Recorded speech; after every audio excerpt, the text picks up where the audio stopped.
नमस्कार, मैं हूं खुशबू पांडे। स्वागत है आपका हमारे खास कार्यक्रम जनता सरकार में, जिसमें हम बात करेंगे सत्ता के सिंहासन से लेकर जनता के सरोकार तक। साथ ही हम आपको बताएंगे प्रदेश सरकार की हर उस योजना के बारे में जिनका सीधा संबंध हरियाणा की जनता से है। जो योजनाएं प्रदेश के विकास को नई गति प्रदान करेंगी और हरियाणा की जनता का चहुमुखी विकास भी करेंगी, ताकि प्रदेश की जनता तरक्की की राह पर आगे बढ़े और हरियाणा प्रदेश निरंतर उन्नति की नई ऊंचाइयों को छूता हुआ प्रगतिशील रहे। तो अगले 30 मिनट तक बने रहिए हमारे साथ और देखते रहिए जनता सरकार।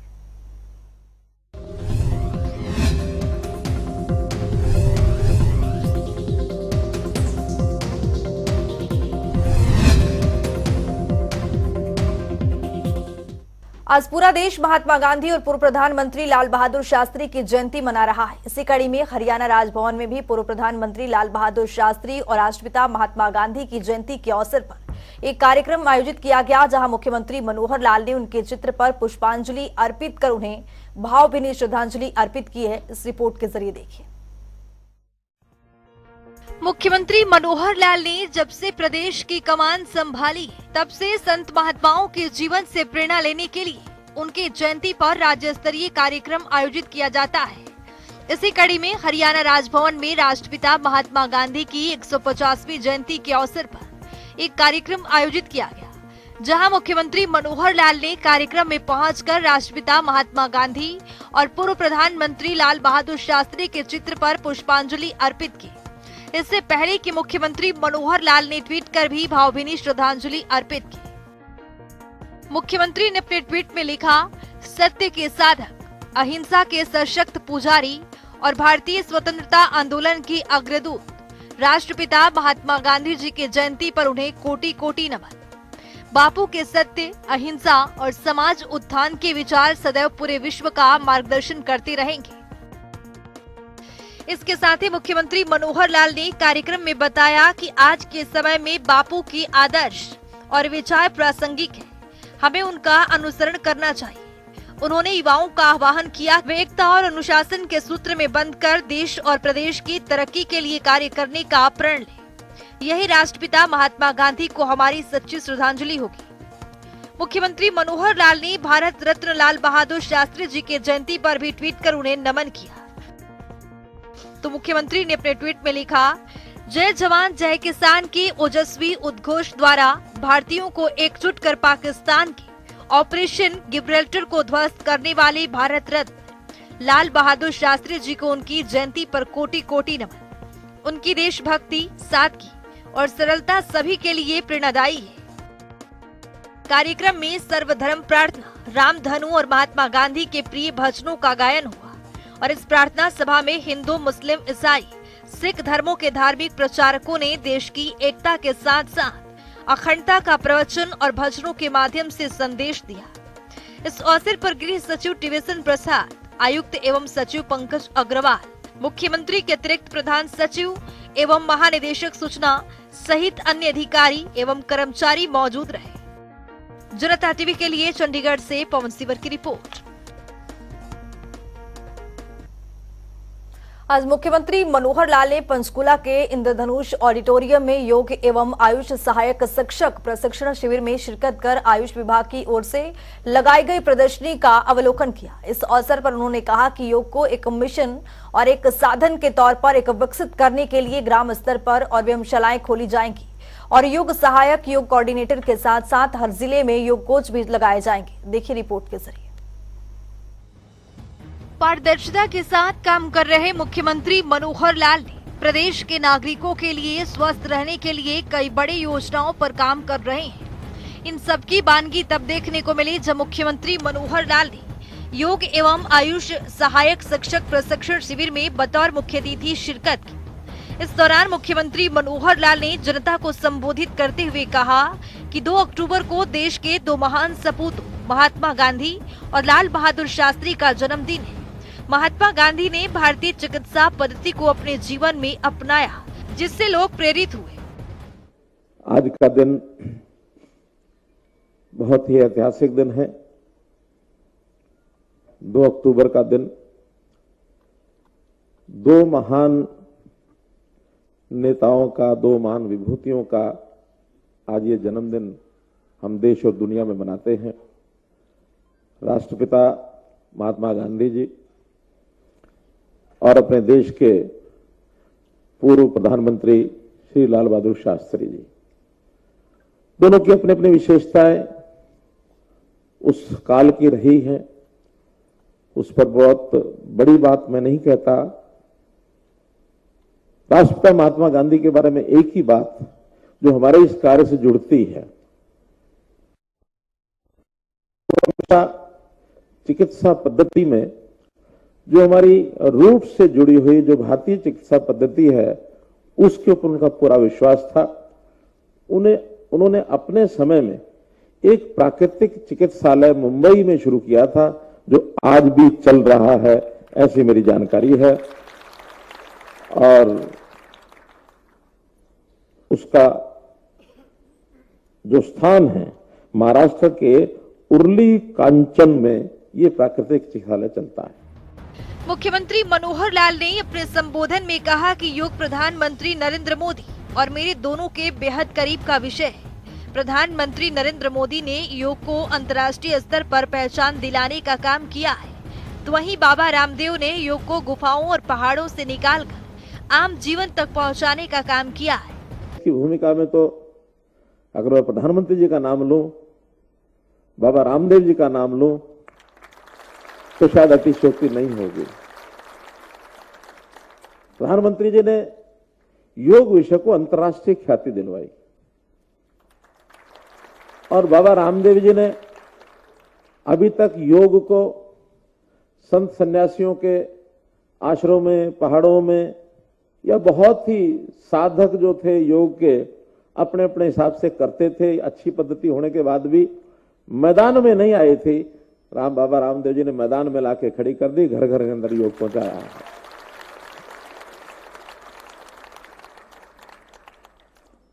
इतना सब होने के बाद भी लगता है कि इसकी और आगे बढ़ाने की आवश्यकता है। आगे बढ़ाने की आवश्यकता के पीछे का भाव मेरा यह है कि मनुष्य जन्म से ही, आदिकाल से ही सुख ढूंढता है, आनंद ढूंढता है, आनंद के लिए सब कुछ करता है। आनंद कई प्रकार के हैं, तन का आनंद, मन का आनंद, धन का आनंद, भौतिक आनंद, आध्यात्मिक आनंद, हर प्रकार का आनंद उसको चाहिए। और सब प्रकार का आनंद जब मिलता है, आदमी कहता परमानंद, परमानंद मिल गया। लंबा जीवन जीने का अवसर सब लोगों को, जितनों को भी मिलता है, बहुत लंबा जीवन मिलता है, 100 साल, 120 साल तक भी लोग। आज भी हरियाणा में लगभग 500, 600, 110 साल इस आयु के भी हैं। उतनी लंबी आयु प्राप्त करने के लिए उन्होंने बचपन से ही जरूर ध्यान रखा होगा, तब यहां तक पहुंचे हैं। दो हिस्से अगर इसमें करें, एक है कि हम स्वस्थ रहते हैं और एक है कि स्वस्थ बनते हैं। लाइन बहुत, मतलब शब्द एक छोटा ही है लेकिन बहुत बारीक लाइन है। स्वस्थ रहना और स्वस्थ बनना।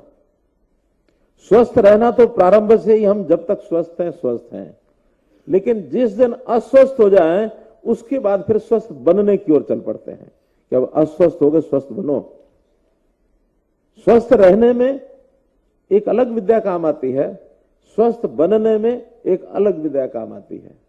जब तक बीमार नहीं होते हम स्वस्थ रहते हैं, बीमार होने के बाद स्वस्थ बनने के लिए हमको उस बीमारी का इलाज कराना पड़ता है। हमारी प्राकृतिक जो विधा है, जो हमारा संस्कार है, हमारी जो संस्कृति है, हमेशा यह ध्यान रखा गया पहले। आज तो अंग्रेजी कल्चर के अंदर बढ़ते बढ़ते हम यहां तक आ गए कि अधिकांश लोग बीमार होने के बाद स्वस्थ बनने की तरफ दौड़ पड़े हैं। इतना ही नहीं, मुख्यमंत्री मनोहर लाल ने कहा कि प्रदेश में अभी 6500 के करीब ग्राम पंचायतें हैं, जिनमें योग व्यायामशाला खोलने का लक्ष्य सरकार ने रखा है। मौजूदा वक्त में 882 योग व्यायामशाला खोली गई है और धीरे धीरे ग्राम स्तर तक व्यायामशालाएं खोली जाएंगी। हमने हरियाणा में तय किया है कि हम अधिकतम लोगों तक योग कैसे पहुंचा पाए। उसमें से कल्पना खड़ी हुई कि गांव-गांव में योग व्यायामशालाएं ये शुरू की जाए, गांव-गांव में खड़ी की जाए। 6500 गांव हैं, पंचायतें 6200 हैं। इतने सब स्थानों पर अगर योग व्यायामशालाएं बनानी है, डॉक्टर साकेत जी कह रहे थे कि बजट बहुत लगेगा, साथ में चिंता, उन्होंने कहा कि भाई चिंता नहीं है, पैसे की दिक्कत नहीं है। मैं दूसरे ढंग से सोचता हूं कि अगर 6500 गांव में योग व्यायामशालाएं बन गई और लोगों ने स्वस्थ रहना शुरू कर दिया, बीमार होना बंद कर दिया, तो बजट बहुत बच जाएगा।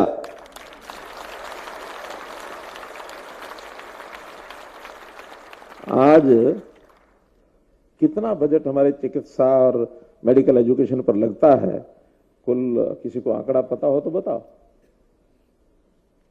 अभी पिछले 1 साल में आयुष्मान भारत का जो पैसा बिल हमने दिया है, लगभग 800 करोड़ रुपया तो आयुष्मान भारत का जा चुका है। अस्पताल चलाने के जो खर्चे हो रहे हैं वो अलग हो रहे हैं, दवाइयां वो अलग हो रही हैं, मेडिकल कॉलेज अलग खुल रहे हैं। एक मेडिकल कॉलेज खोलने में 1000-1200 करोड़ रुपया खर्च होता है और हर मेडिकल कॉलेज को चलाने में हर साल सैकड़ों करोड़ रुपया खर्च होता है। मेरा अनुमान है लगभग 8-10 हजार करोड़ रुपया हम जरूर चिकित्सा पर और हमारी जो मेडिकल एजुकेशन उस पर लगाते होंगे।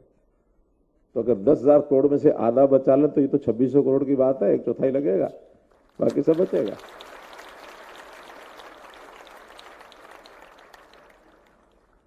तो मेरा इतना ही कहना भाइयों बहनों, हमने प्रारंभ के जो चरण है योग के, जैसा आज बताया गया होगा, कभी अष्टांग है योग के, तो इसमें से 4 भाग ऐसे हैं जिनको हम सांघिक रूप से सबको प्रचार करके एक जगह पर ला करके करा सकते हैं। बाकी 4 भाग ऐसे हैं कि जो ऐसा कहा जाता है व्यक्तिगत जीवन के हैं, यानी यम, नियम, प्राणायाम, आसन। ये 4 ऐसे हैं जो सांघिक तौर पर इकट्ठे ला करके कराए जा सकते हैं। और यह आदि प्रत्याहार, ध्यान, धारणा और समाधि ये व्यक्तिगत जीवन में, ये शायद सांघिक आप किसी को समाधि या सांघिक आप किसी को प्राणायाम तो हो सकता है, लेकिन ध्यान धारणा ये व्यक्तिगत जीवन का विषय, वो अपने अकेले में एकांत में ही कर सकता है, मन को साधना पड़ता है। सीएम मनोहर लाल ने कहा कि योग सहायक, योग कोऑर्डिनेटर के साथ साथ हर जिले में योग कोच भी लगाए जाएंगे। योग सहायकों की जिम्मेदारी तय करने के लिए योग कोच और जिला स्तर पर रिव्यू कराया जाएगा। हर जिले में 3 बेस्ट योग सहायकों का इनाम दिया जाएगा। हमने इनका पहले 1000 की घोषणा की थी कि 1000 बनाएंगे और अगले चरण में 1000 और बनाएंगे।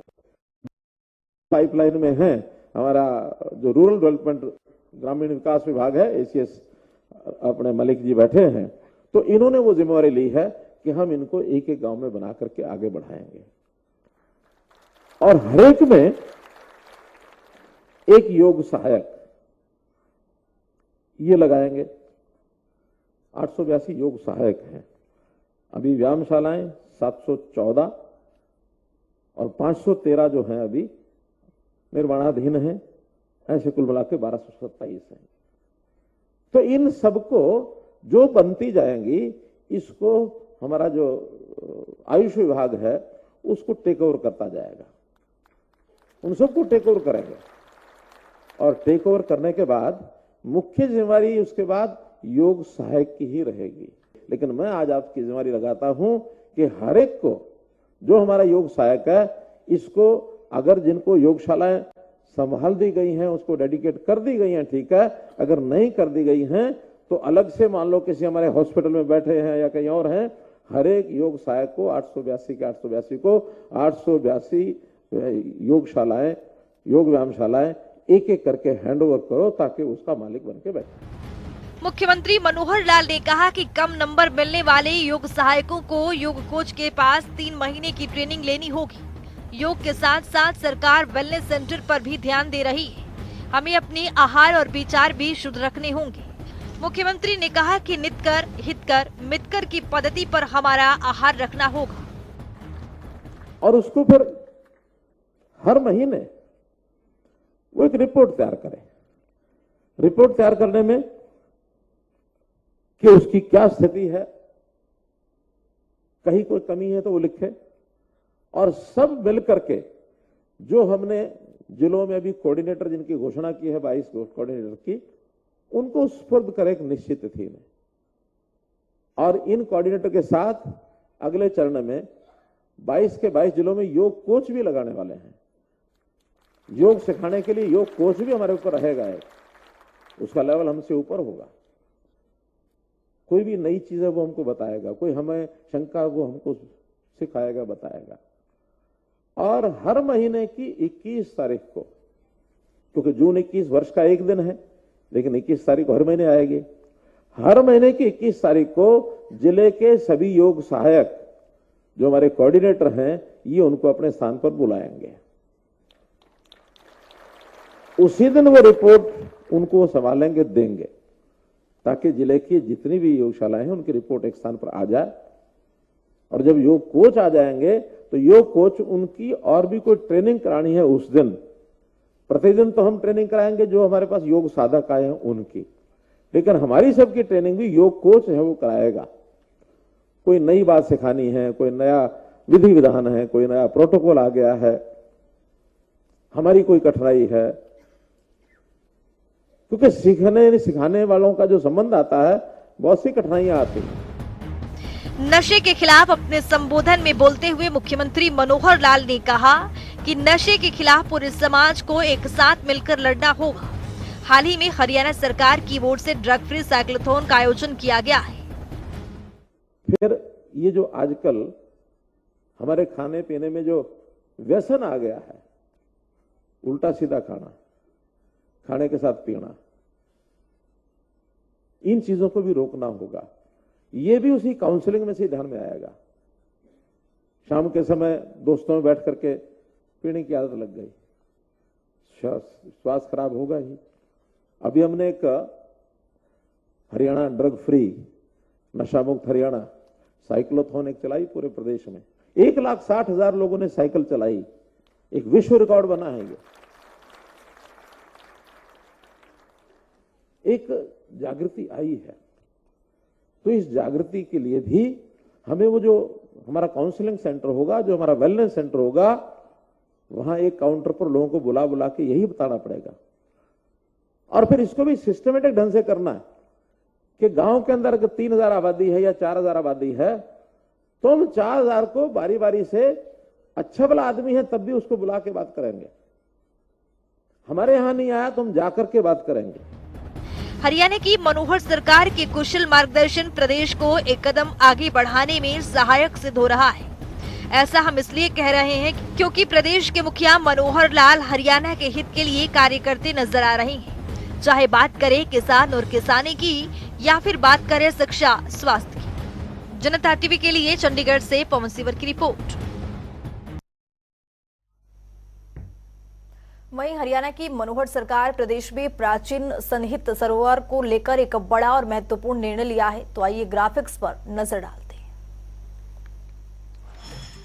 प्राचीन सन्निहित सरोवर कुरुक्षेत्र भव्य तीर्थ के रूप में विकसित करेगी हरियाणा सरकार। स्थापित होगी महर्षि दधीचि सूर्यदेव भगवान इंद्र और वज्र की। तो आपको बता दें कि अधिक पर्यटकों के आगमन से पर्यटन और रोजगार को यहां पर बढ़ावा मिलेगा। मुख्यमंत्री मनोहर लाल की ओर से लगातार प्रयास किया जा रहा है कि हरियाणा एक विकसित राज्य के रूप में उभर सके और हरियाणा की छवि दिन पर दिन बदलती जाए। आपको बता दें कि गरीब जरूरतमंदों के लिए मुख्यमंत्री लगातार कई पहल की शुरुआत कर रहे हैं। रोजगार के दिशा में भी मुख्यमंत्री मनोहर लाल निरंतर कदम बढ़ा रहे हैं। बात करें शिक्षा स्वास्थ्य रोजगार को लेकर, तो मुख्यमंत्री का लक्ष्य है कि गरीब जरूरतमंदों को यहां तक नौकरी दी जाए। किसानी के क्षेत्र में भी मुख्यमंत्री लगातार निरंतर पहल करते हुए नजर आ रहे हैं।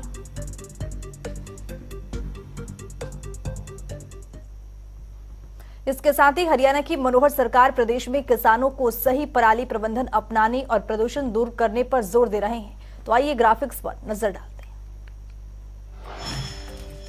पराली न जलाएं, करें ये प्रबंध। पराली न जलाने पर 1,000 प्रति हेक्टेयर प्रोत्साहन राशि दे रही है। नुकसान वायु प्रदूषण से लगातार लोगों को भारी परेशानी का सामना करना पड़ रहा है। पराली न जलाने पर 1,000 प्रति हेक्टेयर मनोहर सरकार की ओर से प्रोत्साहन राशि दी जा रही है। उपयोगी जीवाणु नष्ट होंगे। बायोगैस एनर्जी छप्पर या मशरूम की यहां पर खेती की जाएगी। पराली न जलाने के लिए मुख्यमंत्री की ओर से लगातार प्रति हेक्टेयर प्रोत्साहन राशि यहां पर दी जा रही है, जिससे किसानों की आय भी बढ़ सके। तो आपको बता दें कि जैविक खाद्य उत्पादन की ओर भी यहां पर लोग लाभ उठा पाएंगे। तो मुख्यमंत्री की ओर से इस पहल के लिए लगातार किसानों में खुशी का माहौल है। बायोमास एनर्जी छप्पर या मशरूम की खेती को लेकर एक बार फिर से यहां पर किसानों की आय दोगुनी होती हुई नजर आएगी। हरियाणा की मनोहर सरकार प्रदेश में नागरिकों को एक नई सुविधा देने जा रही है। दरअसल मुख्यमंत्री मनोहर लाल ने नागरिकों को फ्लैट देने का फैसला किया है। श्रमिकों को फ्लैट की सुविधा देगी हरियाणा की मनोहर सरकार। आपको बता दें कि पहले चरण में फरीदाबाद, गुरुग्राम, सोनीपत और यमुनानगर चयनित है। तो वहीं आपको बता दें कि श्रमिकों को फ्लैट देने के लिए मनोहर सरकार के इस पहल से लोग खुशहाल हैं। इन जिलों में 500 फ्लैट उपलब्ध करवाएगी मनोहर सरकार।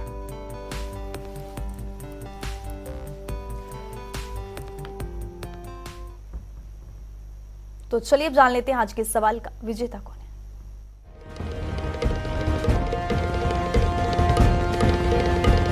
तो बात अब आज के विजेता की। जैसा कि आप जानते हैं, हर रोज एक नया सवाल पूछते हैं। सही जवाब देने वाले के नाम और तस्वीर अपने टेलीविजन स्क्रीन पर दिखाते हैं, साथ ही उसको उपहार भी देते हैं।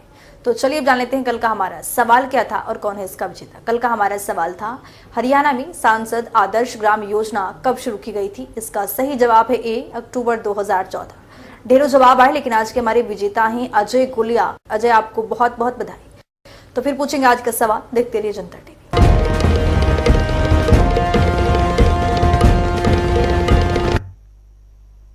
तो वक्त हो गया ही आज की मुलाकात का। आज की मुलाकात में हम हर दिन नए शख्सियत से आपको रूबरू कराते हैं, उनकी कार्यप्रणाली पर बारीकी से नजर डालते हैं, जानते हैं वो तमाम योजनाएं जो बनी है हरियाणा की जनता के लिए। तो ऐसे ही शख्सियत से जनता टीवी ने खास बातचीत की है। इनका नाम है अश्विनी कुमार, जो कि करनाल से कृषि अधिकारी के पद पर काबिज है। सुनिए।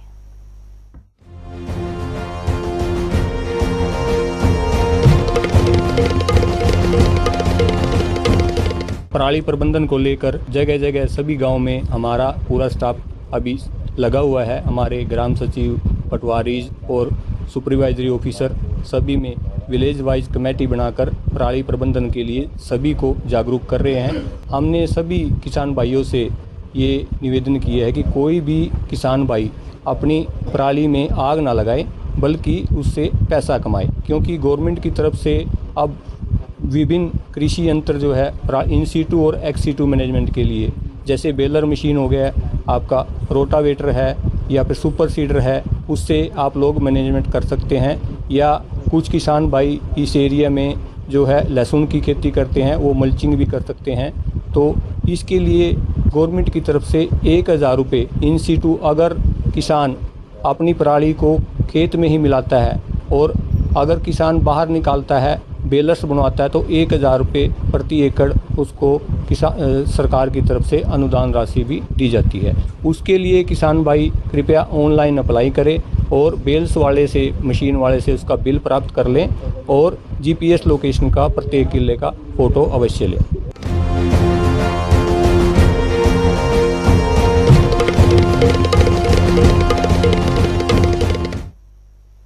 तो वक्त हो गया है आज के सवाल का। तो चलिए अब जान लेते हैं आज के सवाल में क्या कुछ।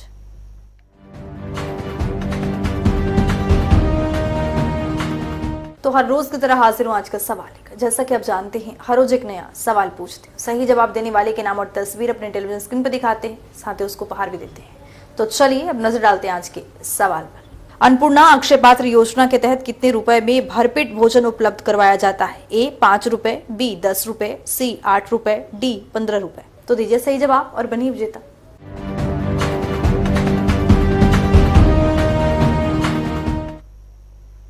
तो हमारे खास कार्यक्रम जनता सरकार में आज के लिए इतना ही। नमस्कार।